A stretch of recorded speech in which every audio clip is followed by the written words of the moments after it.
children who have had a rough early start, children who have come from places of trauma, they're masters at manipulators. But it's because they never learned how to get certain basic needs met in a healthy way. When we do know how to get those basic needs met in a healthy way, we use those tools.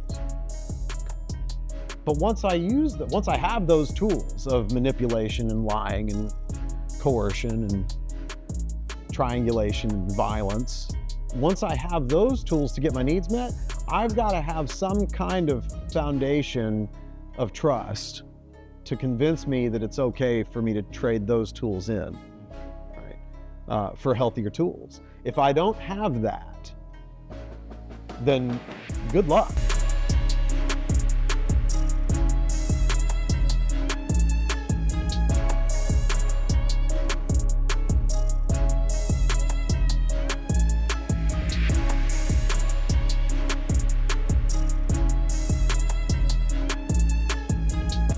Welcome world, welcome family to another episode of the EL2A Podcast. I'm your host, Jamie Gilmore Jr. And to the right of me, we have a very, very special guest. We have Mr. Stephen Zedler from the Pearl Project. How you doing today, Stephen? I am doing well, Jamie. I appreciate you. Thank you for having me. I appreciate you for being here. So yeah. One cool thing I'll say about Steve and the Pearl Project and Joy and the team, they've been, I guess what do you say? We've been like, I want to say brothers and sisters. I don't know what you want to call it, but we've been kind of running parallel, haven't we? Comrade, yeah. whatever. In this space, it's been truly excellent to know you all, that we have within this nonprofit sector. You have someone like yourself that we can ask each other questions, lean into each other, and I guess do this work together in a sense. So I appreciate who you all are. Yeah, it's nice in this area that by and large, I think those of us who are trying to help people have a good relationship with each other to do that, very open, non-competitive relationships that I really appreciate. For sure. So one thing I'm going to do, if you don't know if you haven't watched these podcasts, what I need you to do right now is stop and like, subscribe, and comment, all right? Making sure you like, subscribe, and comment. It means a lot to us to, get that support, all right? And one thing that's cool thing about when they like and subscribe and comment, Stephen, it's free. That's very cool. It's free. It doesn't cost anything, all right? Costs you nothing. But one thing that does cost some on July 25th, all right, we have our summer gala coming up, but it's worth what you spend, all right? We have a great experience that you'll be able to see our boys over at Cut Different owning their greatness, all right? So if you want to see a night full of greatness on July 25th, make sure you're there. I'm pretty sure the flyer is up. You can see all the information right now, all right? But so Stephen, I always have to get that out the way. Of course, right? But we're gonna so good. To get into it, man, I got one cool thing about having you here. One thing, if you don't know already, I've learned about me. If I have questions, I ask. If I'm a pretty direct person, and once I learned about who you all are and what you did, what you do, it gave me questions. Yeah. We've been doing a good job of going down that journey to be able to answer those questions. But we're going to get into that. But I'm going to start somewhere else first. And this is probably where you probably don't get asked this question a lot. We've broken the rules. And when I say we, as a Cut Different in the Pearl Project, we've broken the rules a little bit. And you're probably asking, like, how did we break the rules? I'm feeling like I need to hide. I broke a rule? No. But, and I say that to say, so I started Cut Different with my brother. You started Pearl Project with your wife, all right? Yep. A lot of people say do not go into business with family, right? Yeah. And so one thing about me and my brother, obviously you butt heads. I'm not gonna speak for you all, but sometimes you butt heads and you go through different things. But one cool thing about that experience, I go to my house, he go to his house, and we'll link back up, to next day. With you starting something with your wife. Yeah. You got to tell me a little bit about that. It's a little interesting because you can't run away from that, brother. Well, you got to go home. So how's that experience? You got to stay in your lane. You got to know the rules. I mean, here's the thing, is that we started the Pearl Project together, but really Joy was the one that operated it, directed it, managed it for years. Because I was a classroom teacher and a school administrator. And so I had my own thing most of the time. And it was a fun sort of extra thing for me to get to do during that time, to come and do a training with her or a talk or something like that. but the directing of the organization was Joy. Yeah. And the fact is that she has capably and effectively operated this organization for 7 years now. And so when she asked me to come on, I didn't, I knew my lane, which was to follow her lead. Yeah. And so I think that was a big plus in terms of keeping domestic tranquility. There's no reason that, why that would need to change. She has done a fantastic job of seeing the needs and casting a vision and then chasing it. Yeah. Another thing about this space is the nonprofit space is tricky.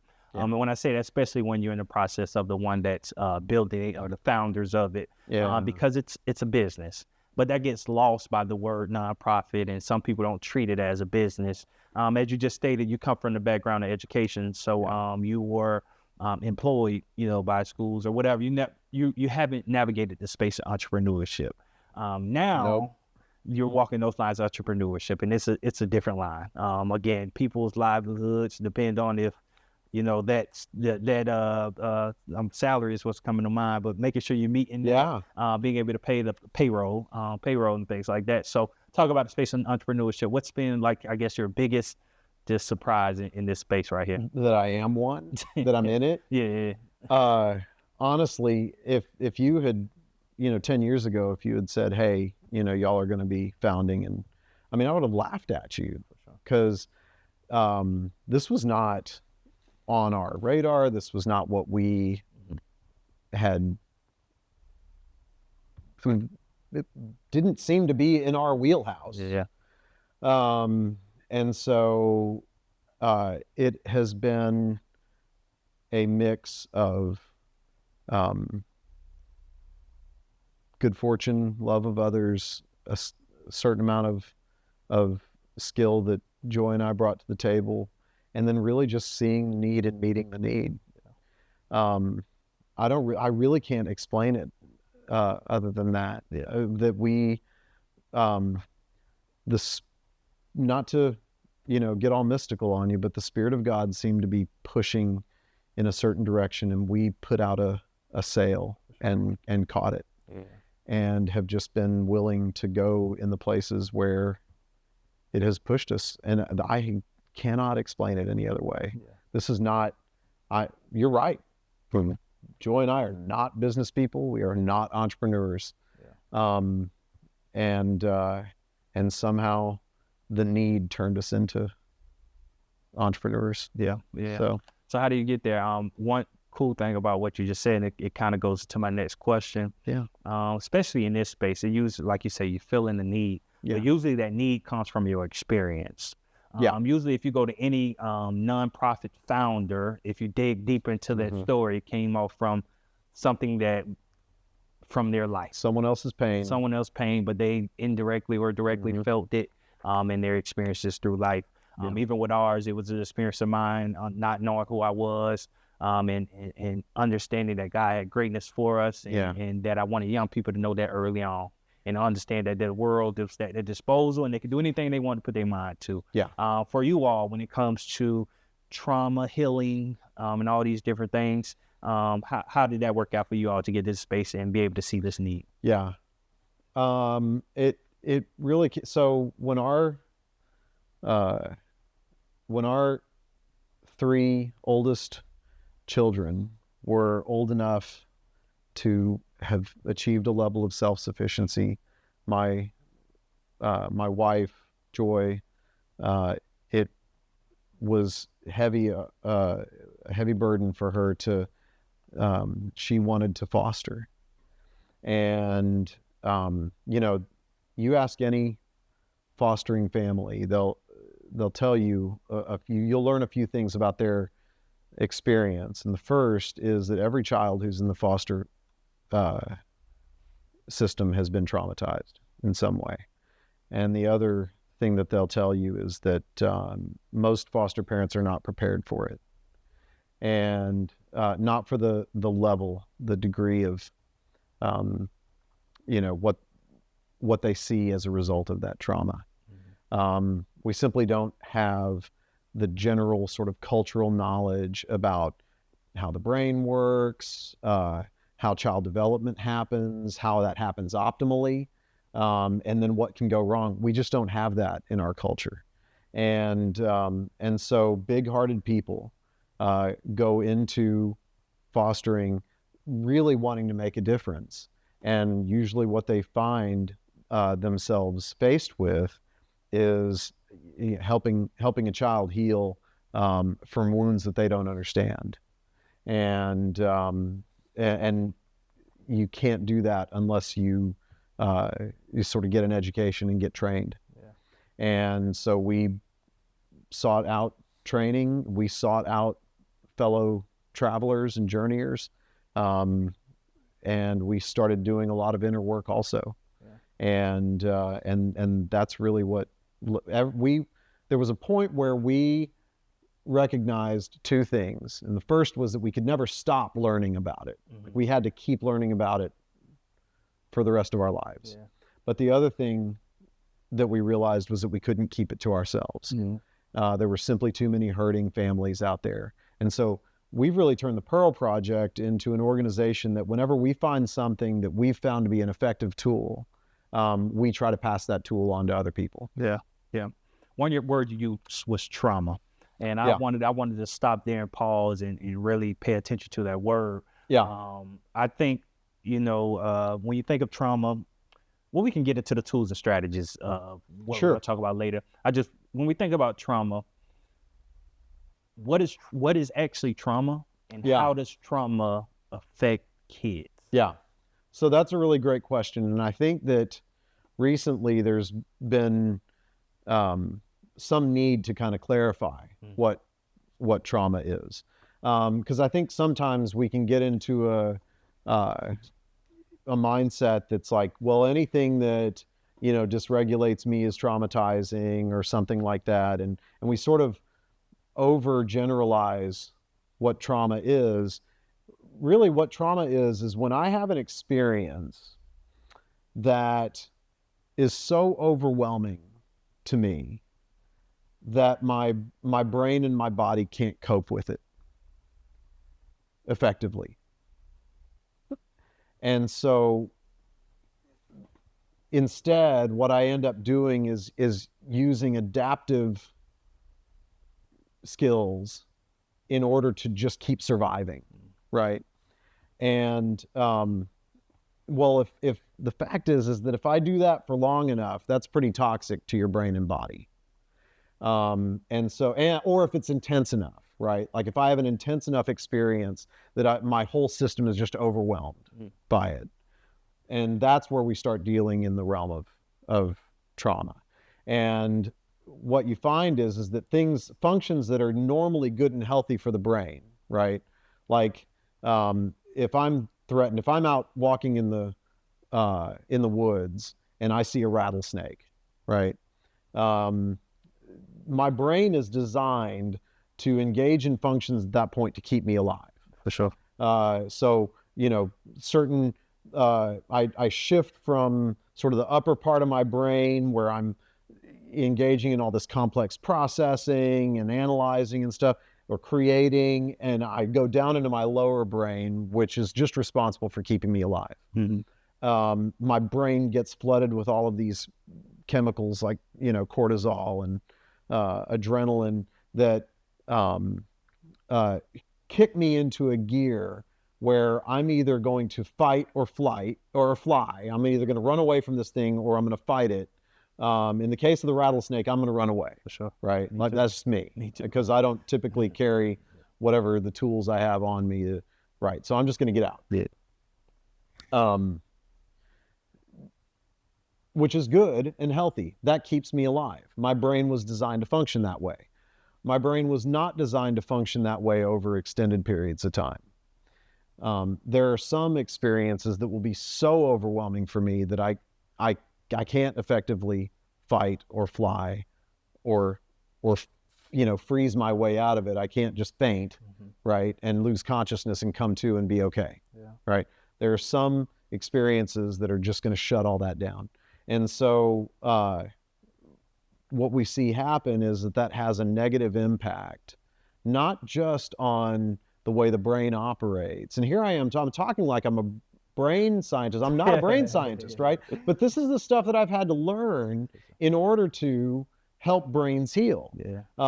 And so what we see is that it has a negative effect on behavior, so that down the road we see people who have been traumatized and they engage in really at-risk behavior. That's where you see the drug addiction and incarceration and stuff like that. But it also has a negative impact on their body. So it makes them more susceptible to things like heart disease, things like cancer. And a lot of that was borne out in a study that is a body of studies that we now call the ACEs research, right? And so the outcomes are really unhealthy in the long term. And we see that in, like, for instance, if you look at most people who are currently incarcerated, anywhere between 50 and 80% have spent time in out-of-home care or like in a foster setting. Well, that should be an indicator right there, and that should break all of our hearts. Like, these are the kiddos that needed us the most, and we're failing them all the time. And if you let me get on a soapbox too long, I'll no. But yeah, it has a really, really damaging effect if you aren't taught how to process it healthily. And what we found is that the research bore this out, that the resiliency factor there for someone who has suffered through either a string of traumas or an extended trauma is healthy relationship. Like, simply having one other person that I can be completely myself with, and know that they're not going to head for the door. So knowing trauma makes a young person feel overwhelmed. If I could think of any person that's overwhelmed, if you're overwhelmed and I'm giving you a instruction, what I'm saying to you, I may be thinking I'm saying it clearly to you, but your overwhelmedness is your simply mind not registering. Not registering. I mean, all of our language functions in the brain are in that outer part, that the cortex of the brain. Right. When you've got a child who's in survival mode down in their lower brain, and you start giving them all this language to process, you start sounding like Charlie Brown's teacher. It's simply not registering. So me as the parent, or for someone that may be watching, how do you make the distinction from defiance and trauma? Yeah, that's a really good question. And I think that at least the answer for us has been that when you have a child who's so emotional or so overwhelmed, so overcome, that they are engaging in survival behavior, regardless of what triggered it, right? And let's face, like, if you've got a 10-year-old who's trying to physically hurt an adult, that's survival behavior. That's not rational, right? Like, that the child did not think that out. If you've got a child who's destroying a room, right? That's not a cause and effect. Oh, if I do this, then it'll, like, they didn't think that out, right? It's survival behavior. It's, my body and my brain right now is doing what I am not even consciously aware, but it's feeling like it needs to do in order to survive. And the only real solution to that is get them out of the survival brain. And the only thing that gets them out of the survival brain is a connection with them. We tell parents that, we don't learn regulation skills in a vacuum. And we sure as heck don't learn it from a book or something like that. We learn regulation skills from other people's regulation. Like, I learn how to be regulated in a community of other regulated brains. So the extent to which I know how to regulate myself came from the people around me. Yeah.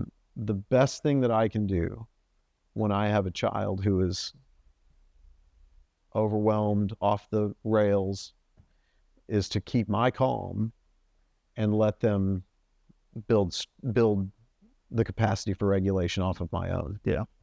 So this is where I need your help, right? Sure.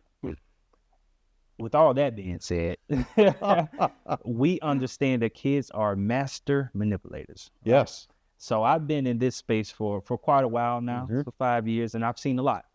Yeah. And I understand these kids perfect you, whoever that you may be, the mom, the dad, the teacher, like they perfect you. They know your weaknesses better than you do, and they know how to manipulate you.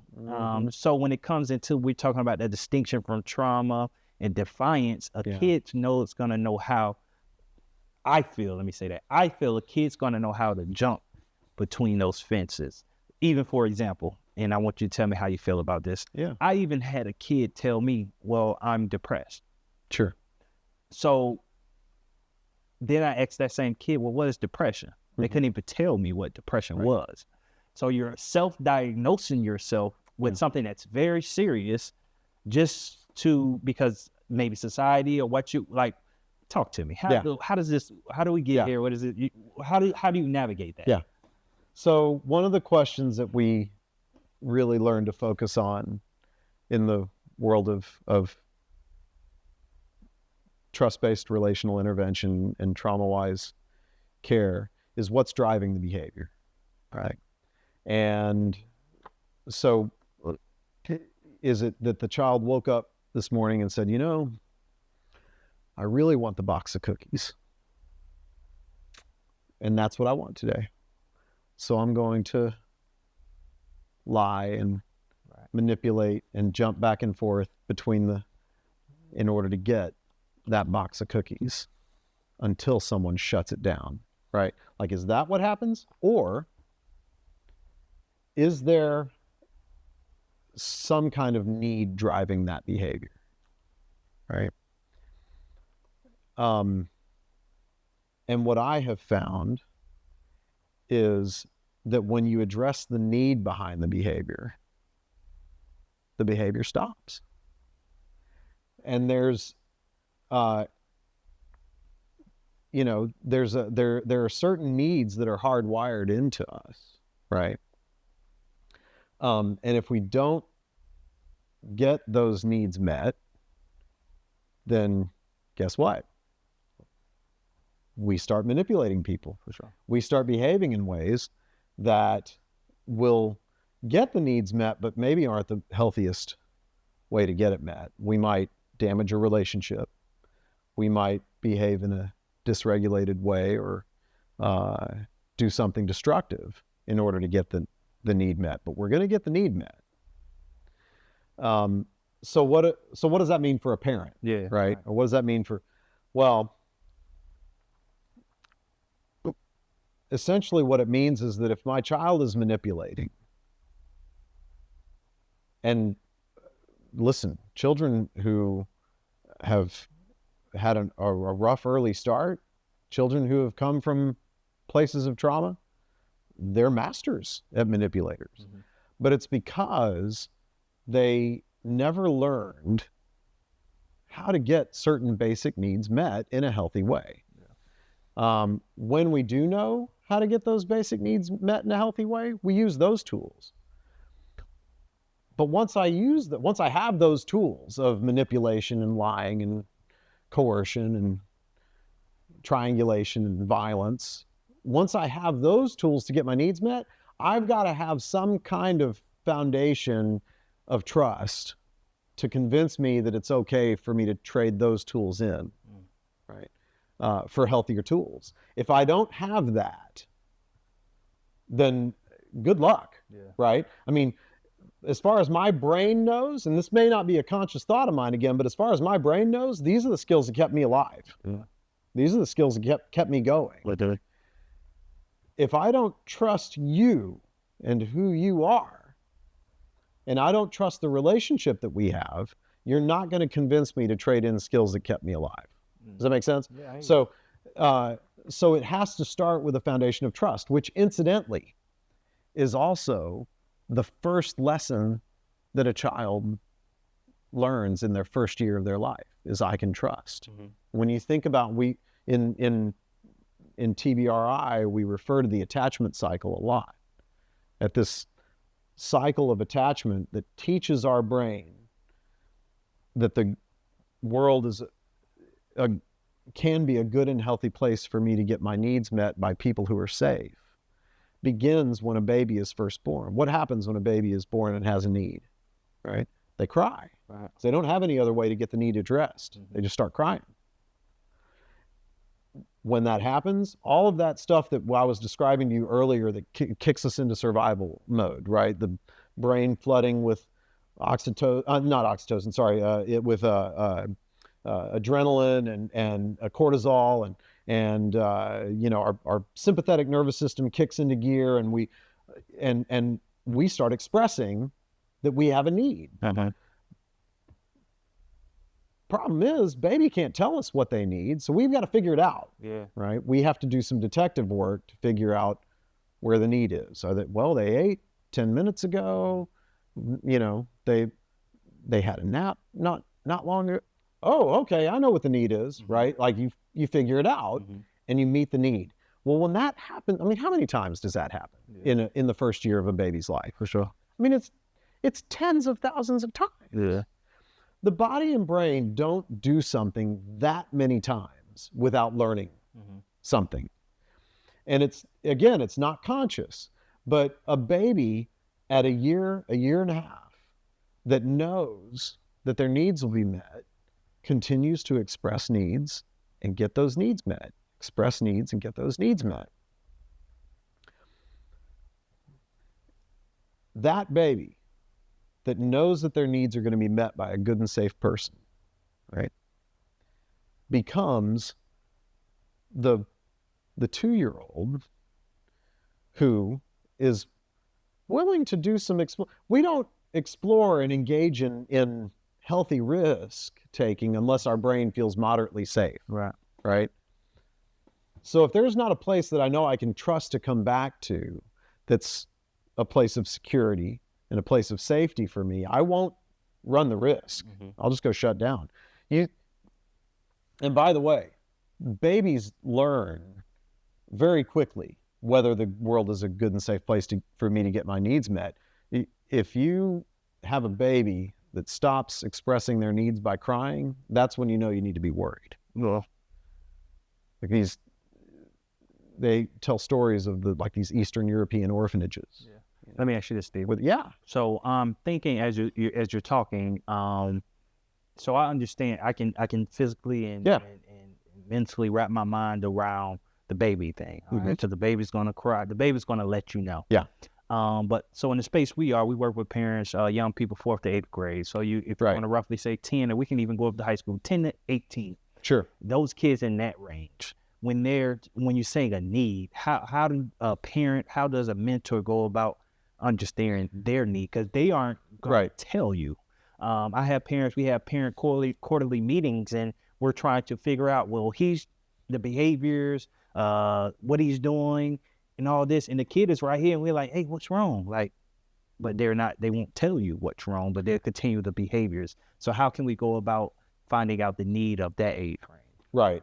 Some of it is learning the optimal development of children, right? And understanding what need. I mean, we all understand sort of physical needs, right? We understand that everybody has a need to have food and water and shelter.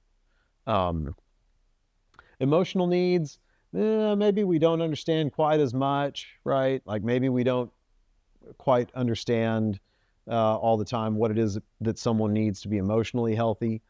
But understanding what those needs are is a good, right? Like the child can tell me, well, what I need right now is cookies. Well, we know better that child doesn't need cookies. Right. What the child might need is to feel safe, right? Well, we know that sweets can be calming for a child. what they might be experiencing is that their brain is on fire from dysregulation, and they need to feel calmer. So helping that child understand and scaffolding them in a way to, this is the actual need that we're addressing, right? But I only know those if I know the kid. Yeah. Like if I really understand what the child's experience has been and what it is that they need. So it's all the same process, whether they're 6 months old or 16 years old. Like it's somewhere along the way, for some reason, we quit asking the question, what do they need, right? When they're 6 months old, 2 years old, we're willing to ask that question. When they're 16, it's like we want to just say, well, figure it out or I'll ground you. Now, so even speaking of grounding, so one thing when I mentioned to you, it was about just who I was as a person. Even what we have cut different, we literally have a saying that we discipline, structure, and accountability. Yeah, that's a part of our organization. Yeah, and when you think about discipline, structure, and accountability, I've seen those things added to a young person's life and making that young person successful. Yeah. Because they needed that. They needed that straight lineness, for lack of better words. Yeah. When I got over and I started hearing a lot of the TBRI, I felt like it was going against that in a sense. And I did I'm not going to act like I did go through the class, and I started seeing some of those things were there. Yeah. But my question is, how do you go for our parents and for everybody? How do you, I guess, manage from setting the bar, but as well as showing grace? Yeah, so that's an interesting question. And I may deal with that grace word in just a little bit. But the fact is that and you and I were talking not long ago, just a little bit ago, about that word discipline, right? Like, say, well, the child just needs more discipline. Well, that's not a statement that I would disagree with at all. The question is, how do we discipline, right? Like the word discipline comes from the word disciple. Right? Like, and discipleship is not a system of rewards and punishments. Discipleship is a process of mentorship, right?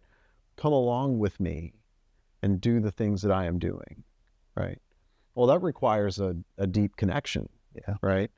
Well, so what I would say is that ideally, discipline actually has both a high level of structure that says, here's where you are in terms of your skill or, maturity or whatever, and here's where you want to be.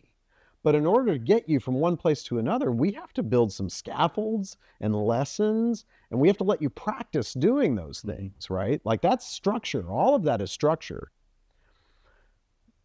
But in order to effectively discipline, we also need a high level of nurture, right? So we need both. Like we need the child to feel safe and connected. But we also need them to feel the support of structure. And we tell parents this, if you give a child structure when what they need is nurturing, they won't trust you. But if you give them nurturing when what they need is structure, they won't grow. So they need both. Yeah. It's just what kind of structure are we going to put there? If we're going to put a bunch of punishments up there, then you run the risk that you're going to hurt your connection with the child. And hurt their ability to trust. So a kid coming into our environment and he needs the nurture, because again, coming into an environment that we said it's going to be high expectation, it's going to be high accountability, and we're going to expect a lot out of you. So you think that kid coming into this environment, he has to understand that we care about him first before he gets those things. And I mean, it has to be both. Like a child that doesn't feel connected is a child that won't feel safe. And if I don't feel safe, well, then what I've just done is I've just short-circuited all the parts of the brain that are going to help me learn and grow effectively. So and a lot of it depends on the capacity of the child, right? Like there are some children that you can throw into a very high expectation environment and they'll perform for you. And there are other children that, given their level of skill at that time, they're simply just not capable of it. But given the right nurturing and given the right support system, they will eventually grow to that. Yeah. You know? Yeah. I think the word you just say, incapable. So that's so, cause that struck as soon as you said that word, because especially in this, like, we place no limit on kids, you know what I mean? And I feel like they are capable of anything. And obviously it takes things to get them to that capability. But the question that came to mind is, do you think in the route to all this trauma-informed world that we may be enabling kids? Well, it's how you view skill, right? If you were to say to me, Stephen, I'm not real handy. Like if you ask me to do like a home improvement project or something like that, I'm not your guy. Me either, bro. Right? So if you were to say to me, Stephen, I need you to replace the sink. Call somebody. Right. Yeah. Because I just don't have that skill. Right. Now, am I incapable of learning that skill? Absolutely not. Like I fully admit that with the right person teaching me and with the right tools and I could learn how to replace a sink, right? Right now, it's just a matter of time and all the, right? I just need the sink replaced. So when I say incapable, what I don't mean incapable ever. What I mean is incapable in that moment because they just don't have the skill. Yeah. So I don't think I'm long-term enabling children by saying, well, you just can't, sweetheart, so we're just going to always do it for you. I think there's a difference between that and acknowledging that in this moment, you don't have the skills to be able to do it. But I also know the path that helps you to develop those skills. And you and I are going to go from here to here to here to here, and we will develop a skill that will get you here. Yeah. Yeah. But if I expect you to go from here to here, well, I've just set you up for failure. Yeah. Yeah.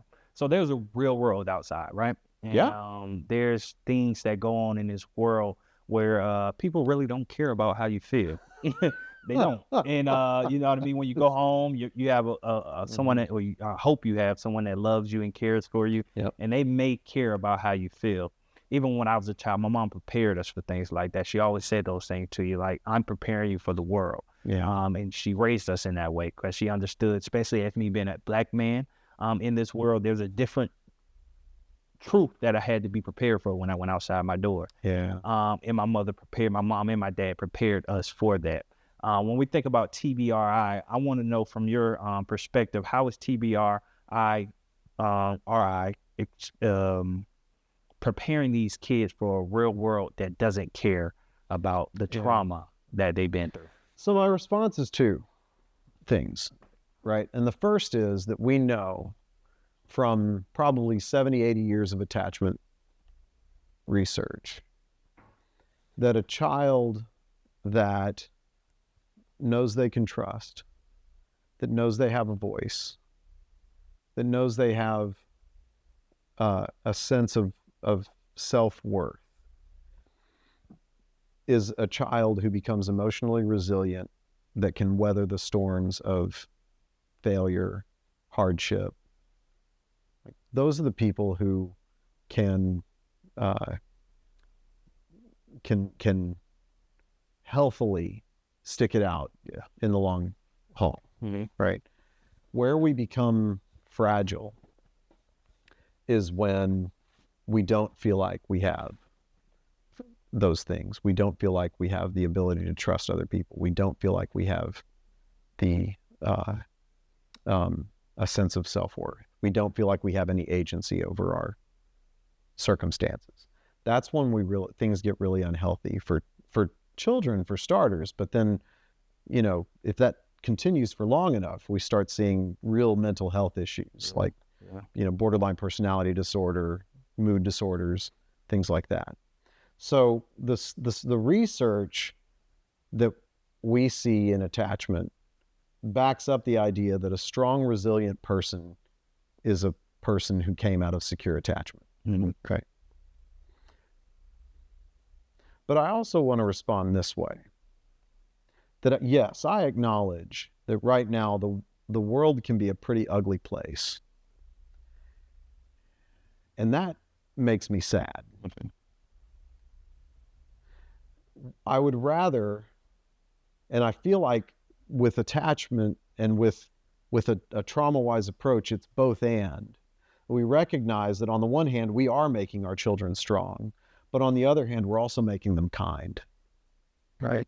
I would rather prepare my children to help contribute to making the world a kinder place than to simply throw my hands up in acknowledgement that, no, I'm going to have to make you hard because the world is unkind. Yeah. I would rather see the world become more kind. Yeah. Well, how do we do that? Well, I think it starts with the children. Yeah. Yeah. And that's so and I totally get it. But even to that sentiment, one thing that came to mind when I first, and I've heard you say that before, I think you said that in the training that we were in, would I want my child to have to weather the storm of that war in a sense? Because if the world is this one thing, but we're trying to prepare our kids to change the world, it's not going to change overnight. So somebody's going to have to take a couple shots I shouldn't say shots to the head. Somebody's going to have to get beat up. I understand. To get over that hump. I feel like we're being those, I feel like we're those people right now. Like, I feel like, in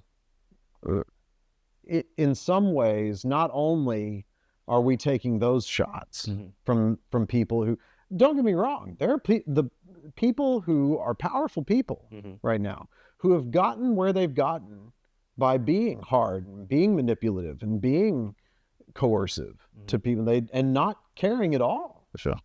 And so we're going to take the shots from those people. But I also feel like we're taking the hit in terms of in some ways, we're trying to pass on things that we never really got ourselves.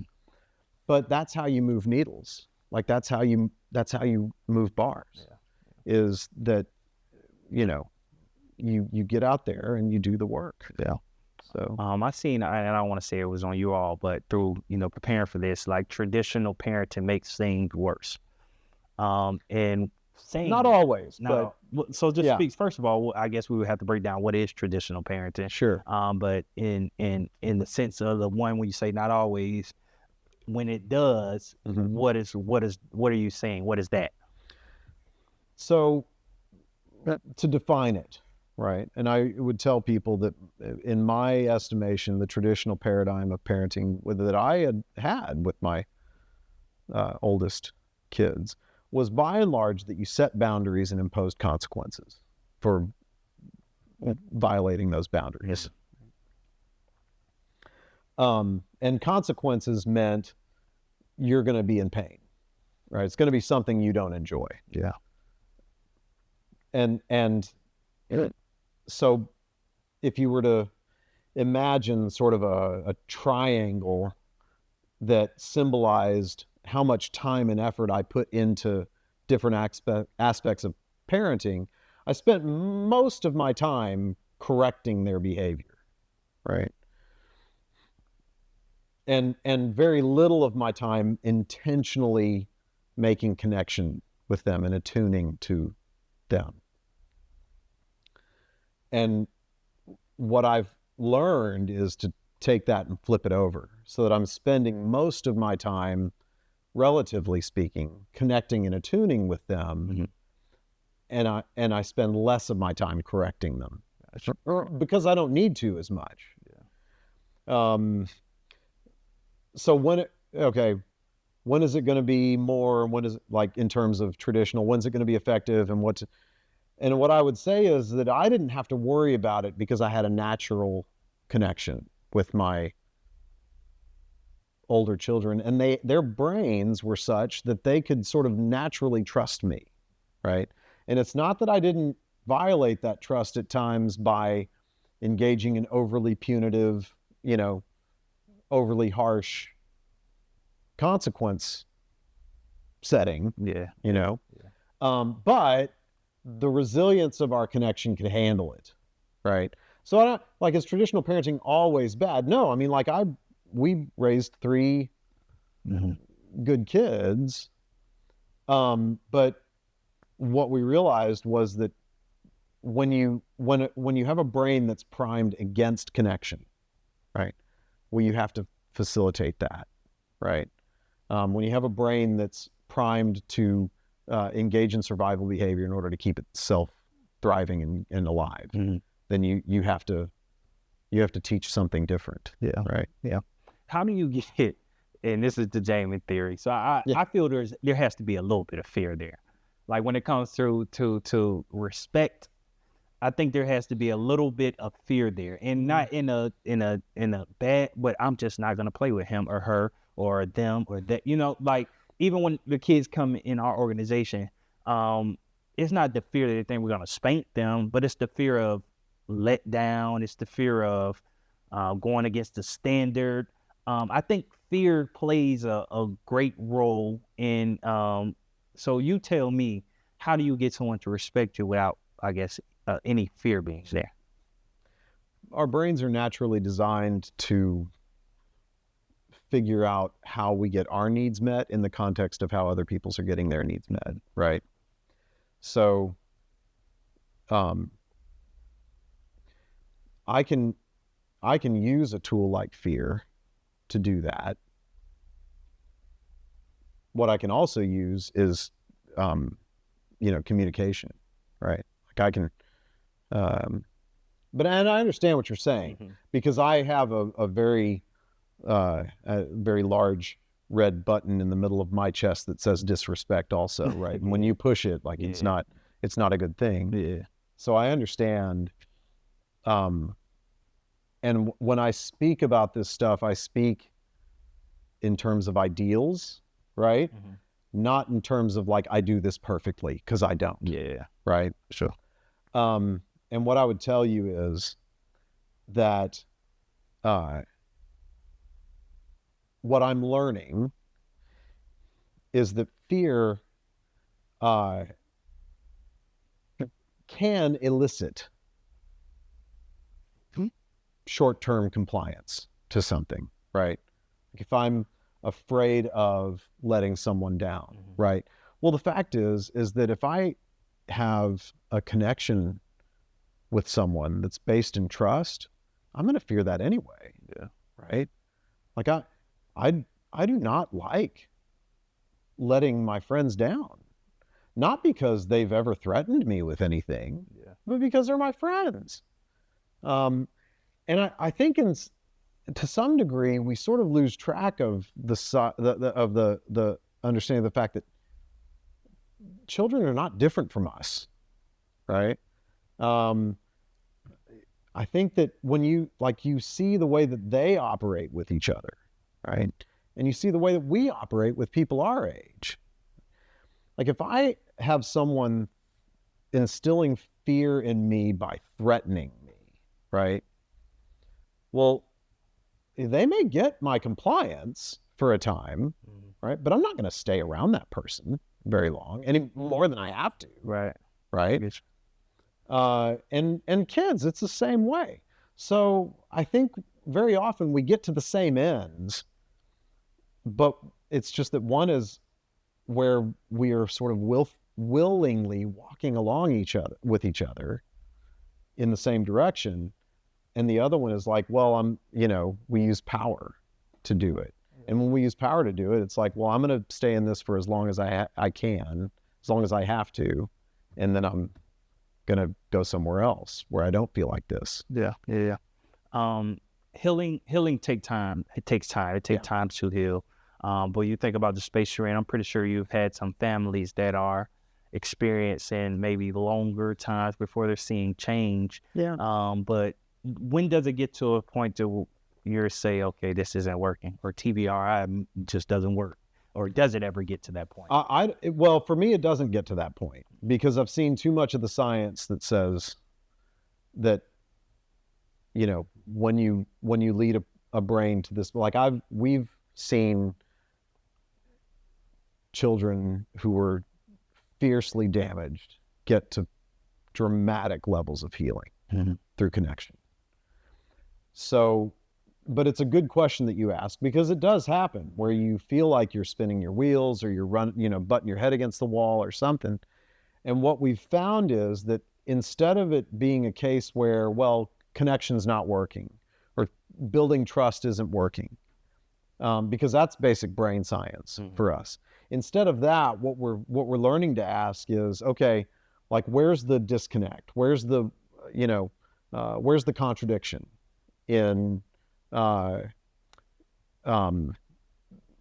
either the environment or in my relationship? Like, if I'm telling you that I need you to, if I'm working with a child and I'm telling them, no, like, you don't have to steal the food and hide it under your bed.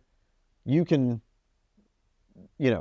ask me for a snack and I'll give it to you. And then the next time they ask me for it, I say no, right? Like, that's a contradiction that's going to create an issue in how this is effectively, implemented. Yeah.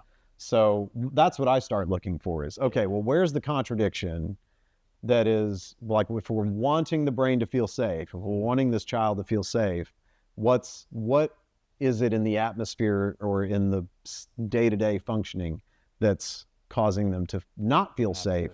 Yeah. So one thing I am thinking about too, and I want you, because this is for me too, and I want you to look in the camera when you answer this one. Okay. So this camera. So if there was one part of TBR of your trainings that you would think every parent, every mentor should remember, what's one principle of TBRI they should take away? For the adults, out there, yes, it would be this: you can't lead a child to a place of healing that you haven't yourself experienced. Good. And if you want your children to be resilient, if you want your children to be regulated, if you want your children to be trustworthy, then we have to be resilient, we have to be regulated, and we have to be trustworthy. Yeah. That's what I would say. I love it. So that was very powerful. That was very powerful. So because you probably could go on for hours about it. I could. But, I want you, and I was going to move on, but I'm not. I want to stay, because that was very powerful. If you could break that down a little more. Yeah. As far as the first part, you can't lead a person to a place that you never been. I think it's how you said it. Can you go more to that, to what you're saying? Yeah. Like, if we want our children to experience emotional security, we have to be working towards emotional security. Yeah.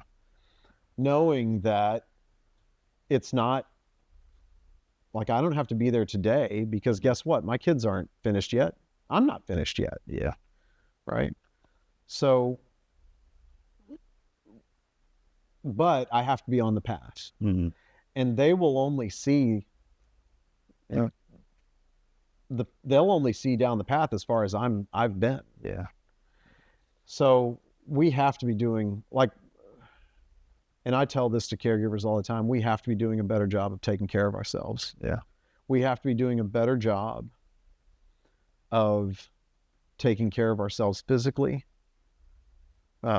We have to be doing a better job of taking care of ourselves emotionally. You wonder why you drive around out there and people are just angry all the time, and they're callous, and they don't know why. Yeah. They think it's because everybody else around them are idiots. Right. But we're not taking care of ourselves. We are stuck in a cycle of existence that says, I wake up, I go to work, I come home, I eat, I watch Netflix, I go to bed. We lack purpose, and we lack identity. And then so we blow up. We have to be doing a better job of, we were created to create goodness and beauty in this world. Like, our brains were created this way Our brains, this is, if you put us, by ourselves on an island, right? Our brains do this stuff anyway. Yeah. Like, this is what we were created to do. We were created to bring order. We were created to bring goodness. We were created to bring beauty. Yeah. We do this. And somewhere along the line, we have gotten to where we accept this idea that what we're created to create was dollars. Yeah. So we're not taking care of ourselves in terms of understanding what our brains need. Our brains need joy. Our brains need to experience goodness and beauty, and we barely even recognize it when we see it anymore. Sorry. No, you're good. You're good. Hey, and when he said our brains need joy, he's not talking about his wife, all right? He's talking about the other joy. But although my brain does sometimes. Good answer. I need my co-regulator at times. That was a good one. All right, but one thing as we're wrapping up, and I think it's important for this question to get answered. Do you feel like our school system is failing kids by not being trauma informed? If I just say yes, then I feel like it diminishes the hard work that teachers and administrators do every day. But the fact is that I know how I felt in a school most of the time growing up, and it wasn't safe. And when I was growing up, the words school shooting weren't a part of the common parlance. For sure. So if we're not understanding, and yet if our children don't feel safe, they're not learning effectively. Yeah. So I feel like we can have all the arguments that you want to have about what led us to this place. Mm-hmm. But the fact is that our students are, a good population of them are operating out of their lower brain, out of their fight, flight, or freeze. Mm-hmm. That child is not going to learn math until we learn how to tame that amygdala and get them operating in the higher parts of their brain. Yeah. So are we doing them a disservice by not learning about trauma, by not becoming trauma wise? Yeah, we are doing them a disservice. We're going to be fighting this battle with one hand tied behind our back. Yeah, at best. Yeah, I like it. So my last question, what would happen? Like, what would happen in this world? What would happen in our schools? What would happen in our communities if every adult went through TBRI training? Training. If they all went through TBRI training? Yep. Can I shift that just a little bit? Like, if we all had someone mentoring us into emotional security, mm-hmm. I mean, you would see a world that operated out of kindness. Yeah. You would see a world that operated in a way that every person was able to give care to others and also receive care from others. You would see people emotionally autonomous, meaning that, I can be in your presence and you're a different person than me, mm-hmm. But your differences don't dysregulate me. Yeah. And I'm not going to insist that you be a different person to be around me, and I'm not going to be a different person to be around you. For sure. And I think we would see a world where people were able to, negotiate their needs with other people instead of using power and fear and coercion and violence to get their needs met. For sure. If we were all mentored into this place that TBRI teaches us about of secure attachment. Yeah. I think that's where we'd be. That's dope, man. Well, I truly appreciate you all, the Pearl Project, you, Joy, and for everything that you do. I hope you know that these conversations are kind of self-centered sometimes because they're helpful for me.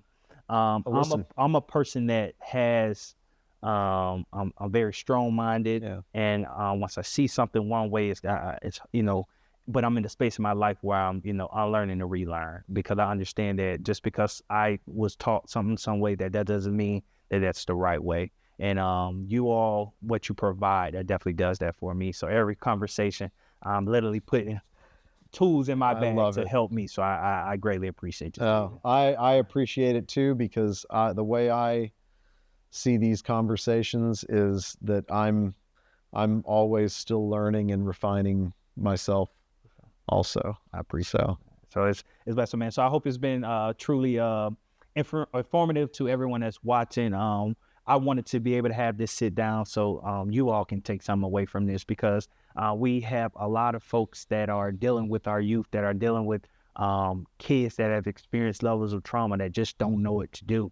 And we do. If you're here in Ocala and if you're in other areas, we have some folks that are trained in this area. And from me to you, I would advise you reach out to them. So I would definitely use this time to be able to tell people where they can find you and some of the things that you have for people that they can experience what you do. Yeah. Well, the first place to go is www.thepearlproject.org. And you can find a lot of resources just there. You can find some video resources. Joy did a TEDx talk here locally not long ago, did a great job at that. And I would encourage everybody to watch that. We offer educational opportunities. We offer trainings. We offer, this year, it's new to our program, but we've been offering family coaching. So it's beyond training in the sense that your family gets a coach that will sort of tailor a program to your family's needs and lead you through that, and you get the attention of a trained person who's able to tell you what to focus on and what not to worry about, and give you practical skills to try. Yeah. One of the things that we've been doing recently, I should mention camp. We got camp coming up. Sure. Camp is in the summer, and nurture nights monthly throughout the fall and the spring. And I should mention that one of the things that we've been doing is around the community is nurture groups. Nurture groups are a concentrated way to build regulation and relational skills through connection and through play. And we can do this with any age. Yeah. We've done nurture groups with children that are 4 or 5 years old and their parents, and we've done nurture groups with school teachers. And you had Angie Lewis on your show at one point. We were able to do a nurture group with her team, and it was beautiful. So we're hoping to do those more and more for sure around town. That's dope. Well, you guys know what time it is, man. Great episode, man. Make sure you like, subscribe, and comment. All right, we had a great episode. So you may be able to put something you may be dealing with in the comments, and we can shoot some of those questions over to Steve and be able to get you some help.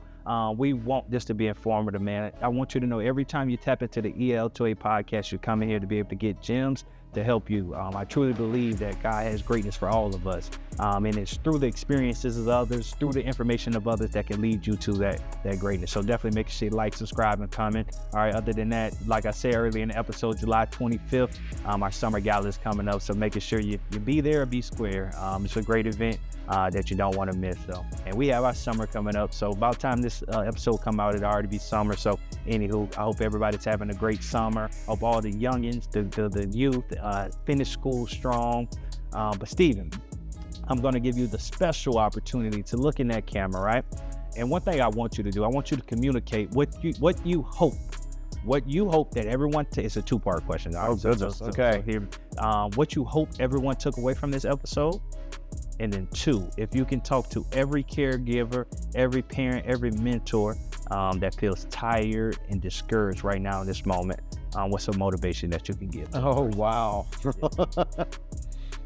And that is that our brains were designed to connect. Our brains were designed to feel safe in the context of community. Here's one thing I didn't tell you. Did you know that brain scientists have learned that when you threaten someone with alienation or with isolation, it activates the same parts of the brain that are responsible for physical pain. Wow. So we were designed to exist healthily in the context of safe community. We were designed to connect with each other. Put that first, and everything else takes care of itself. And as far as a word of encouragement goes, I would say this, that one of the things that Dr. Karen Purvis, who was the creator of TBRI, said was that if there was one thing that she would give to every caregiver in the world, it's that they would know their worth and live out of their worth. Yeah. And if there's anything that I could encourage you with, it's that your worth is limitless because your potentiality is limitless. And it's a journey learning how to live out of your worth. But I wish you